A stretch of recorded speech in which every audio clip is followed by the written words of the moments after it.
You know, we often see these amazing videos of robots doing really complex things, and it looks so seamless, right? Like pure automation, Yeah, it's easy to forget what goes on behind the scenes. especially when they first learn these skills in like virtual worlds. Mhm. The amount of human effort just setting up those learning environments, it's Oh, huge. absolutely. Designing tasks, making the virtual objects, laying out the scenes, figuring out the training.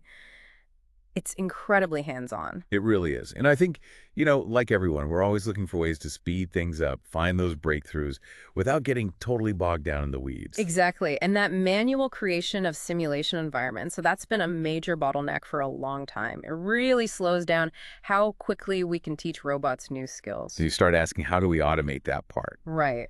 Which brings us to what we're diving into today. Exactly. We're looking at this concept called generative simulation and specifically a system called RoboGen. The idea is instead of people building every single simulation piece by piece, well, what if the system could kind of build its own training grounds? That's the core idea. RoboGen is this framework designed to automatically generate, well, pretty much everything a robot needs to learn in simulation. Everything, like what specifically? Like proposing the tasks themselves, creating the virtual scenes for those tasks, even choosing the best way to train the robot for that specific skill. Yeah. It aims to be fully autonomous. Wow, okay. That sounds potentially game-changing. It could be. So to really get a handle on this, we've been looking at the research presented at the 41st International Conference on Machine Learning. Our mission for this deep dive is to unpack how RoboGen works and, you know, figure out if it's really the big step forward it seems to be. Okay, sounds good. So maybe the best place to start is, why is the old way so bad? You mentioned the human effort, and the paper uses the phrase tremendous human effort. What makes it so demanding? Well, yeah, think about teaching a robot something simple for us, like opening a kitchen cabinet. Yep. In the traditional approach, an engineer literally has to go into the simulation software, define open cabinet as the goal. Uh-huh. They need to find or, you know, build a 3D model of a cabinet, maybe something to put inside it. Mm-hmm. Then they have to place it all in a virtual kitchen, set the success condition, the door being open, and then, crucially, design the training signals, usually these complex reward functions to guide the robot. Right, and each one of those steps, the paper calls them tedious steps. You're manually tweaking physics, appearances, reward parameters. It's super detailed work Mm. and often really repetitive, especially if you want to teach lots of variations. Exactly, and that's where the scalability problem comes in, which the paper highlights. It says this approach significantly hinders the scalability of learning skills, even in simulation. Yeah, if every single learning scenario needs that level of custom human input, you just can't scale up to the variety of skills we want robots to have. Progress is just slow. So generative simulation and RoboGen as an example, how do they get around this? What's the fundamental shift? The shift is, like the name suggests, moving from human generation to autonomous generation. Okay. RoboGen's goal is to have the system itself figure out what skills to learn, automatically create the virtual worlds for learning, pick the right AI learning methods, and even design the reward functions. That's ambitious. It's trying to automate the entire curriculum design and environment setup. Pretty much. The paper lists out the key stages it automates. There's task and skill proposals. So deciding what to learn, Right. Then generating scene descriptions. the environment itself. Yeah, including selecting or even creating the 3D models, the assets. Then making policy learning choices. Choosing the how of learning the algorithm. Exactly. And finally, generating the training supervisions, those reward functions or loss functions. The big idea is using modern generative AI LLMs, vision models, to make simulated learning scalable. Okay, and RoboGen itself is described as a self-guided propose, generate, learn cycle. Can we walk through that cycle? How does it start? How does it propose a task? Sure. So the cycle kicks off with task proposal. It starts simple. You give it a type of robot, say a specific arm with a gripper, and then it randomly picks an object from this predefined set they have. What's in the set? Everyday things, basically. Some with moving parts like microwaves or laptops, and some simple things like blocks or bowls, stuff you'd find around a house or lab. Got it. A robot and an object. Then what? Then, and this is where it gets really interesting, it uses a large language model, they use GPT-4, to generate task ideas. It feeds the LLM information about the robot's capabilities and the object's affordances. Affordances, meaning what you can do with the object. Exactly, like a door affords opening, a button affords pushing. The LLM uses this to suggest relevant tasks. Can you give that microwave example? Yeah, it's a good one. Yeah. So if RoboGen picks a microwave, GPT-4 might suggest heat up a bowl of soup. But it doesn't just say that. It gives a description like, robot arm puts soup in microwave, closes door, sets timer.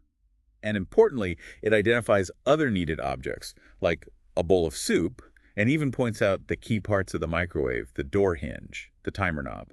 Wow. Okay. That's quite specific. It's not just the task, but the setup and interaction points. Exactly. What if the object doesn't have moving parts, like a block? Or that example-based thing they mentioned? Good question. So for simple objects, or when they give the LLM a few examples to get it going, that's the example-based initialization. The generated tasks aren't strictly tied just to that object. It's more like brainstorming.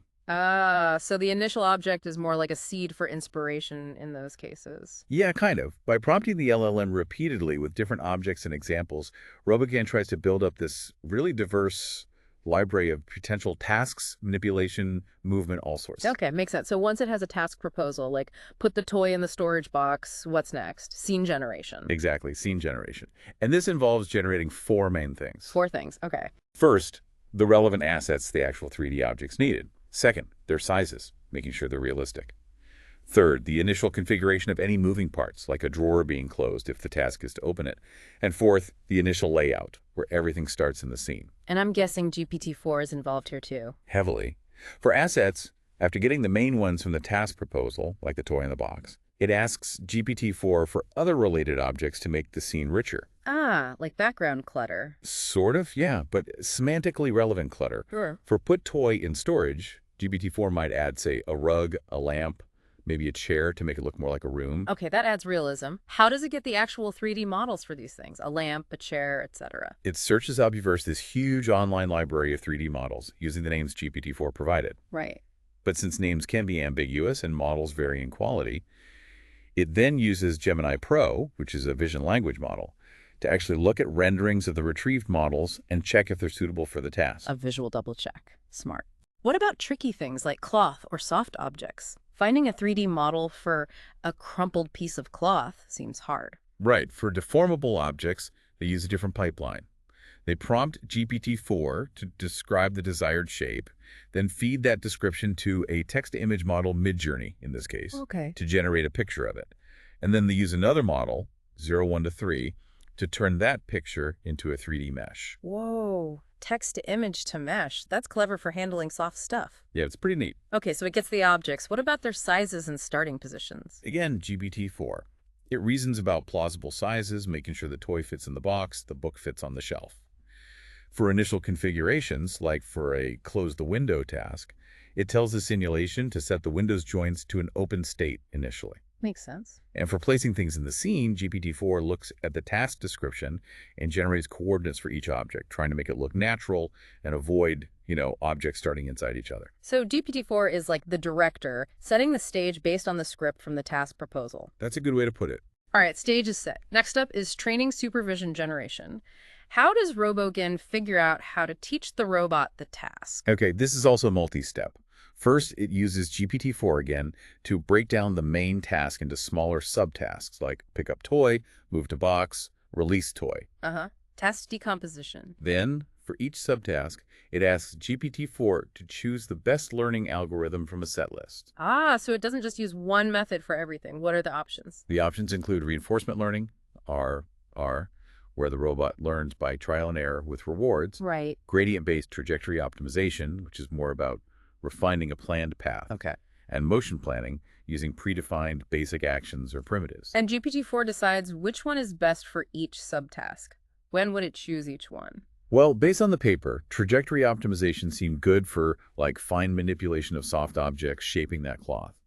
Motion planning with primitives worked well for navigation, getting around obstacles. RL seemed better for tasks with lots of physical interaction, or where the exact motions are hard to pre-plan, like maybe turning a stiff knob or learning to walk. Got it. And these action primitives, what are they? They define some basic ones: grasping, approaching an object, and releasing.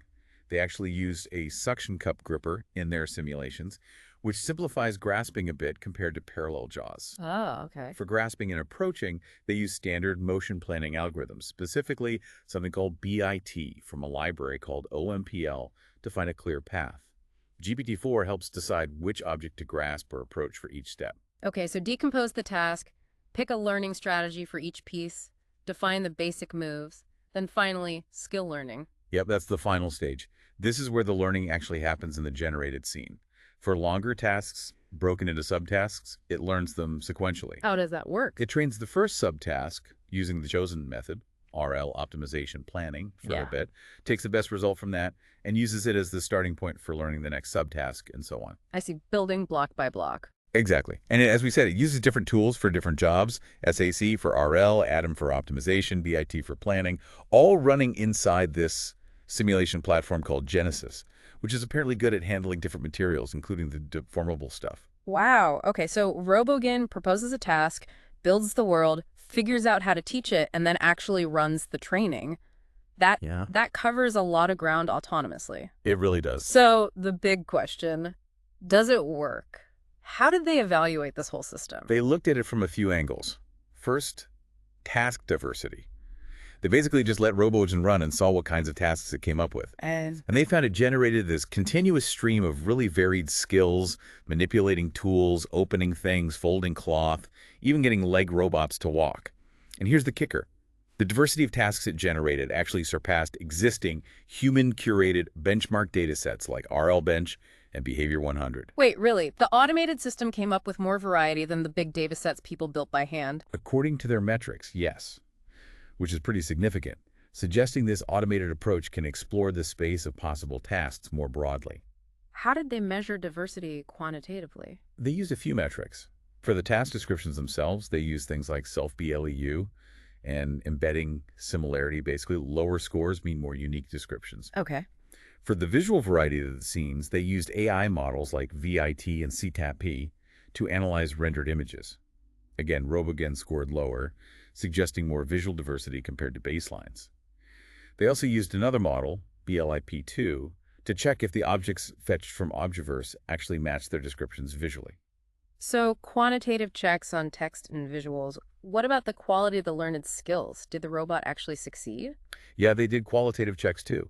They watched the simulated robots perform the learned actions and showed examples, particularly for long horizon tasks, where the robot successfully chained multiple subtasks together. They point to Figure 3 in the paper for visual examples. And they also did an important test, an ablation study. They compared the full RoboGen system to one where it couldn't choose the learning algorithm, forcing it to use only RL, for instance. And what did that show? It showed that letting RoboGen pick the best algorithm for each subtask led to significantly better success rates on most tasks compared to just sticking with one method. Which makes sense, right? Different tools for different jobs. Yeah, absolutely. Using the right learning approach matters. Okay, so promising results, but no system's perfect. What limitations did the researchers acknowledge? They mentioned a couple of big ones. First, verifying all these automatically generated skills at scale is hard. If the system is constantly creating and learning new things, how do you automatically check if it's actually learned them correctly? That's a challenge. Right, validation becomes a bottleneck itself. And the other major one is the classic sim-to-real gap. Just because it works in simulation doesn't guarantee it'll work perfectly on a real robot in the messy real world. That's a perennial issue in robotics. True. Did they analyze specific failure cases? Where does RoboGen sometimes go wrong? Yes, they did a failure analysis. They found problems could crop up in both scene generation and training supervision. Like what in scene generation? Things like fetching a 3D model that looked right but lacked the necessary function. They had an example of a printer model you couldn't actually put paper into. Or misunderstanding articulated objects like not knowing if a certain joint angle meant a cabinet door was open or closed. Ah, semantic understanding issues. Yeah.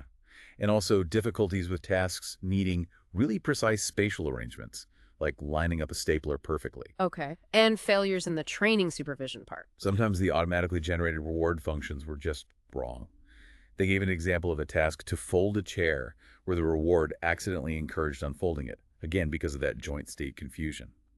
Getting rewards right, especially for smooth, continuous motions, was also a challenge sometimes. Right. Reward design is notoriously tricky even for humans. That's exactly. So wrapping this up then, what's the main takeaway from RoboGen for us, for the listeners? I think the key takeaway is that RoboGen is a really concrete, significant step towards automating how we train robots at scale. By using these powerful foundation models, it can autonomously create this incredibly diverse set of learning scenarios in simulation. Yeah, and that potentially slashes the huge amount of human time and effort currently needed.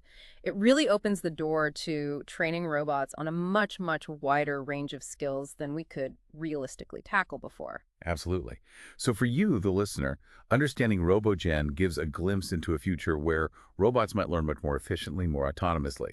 It gets us closer to robots that can adapt and acquire new skills without someone constantly holding their hand through the training process. Which leads to a really interesting thought to leave people with. What happens if robots can just endlessly generate their own learning curricula completely on their own? Hmm. What kinds of unexpected skills might emerge? How does that change? Well, everything in robotics and automation is definitely something to ponder. It really is. And if you want to see more, see the system in action with examples, the project website is robogen-ai.github.io. Lots of visuals there. And they mentioned the code will be released publicly when the paper is published, so people can dive in even deeper if they're interested. Definitely worth checking out. It's a fascinating piece of work showing the potential path forward for robot learning. Agreed. Very exciting stuff.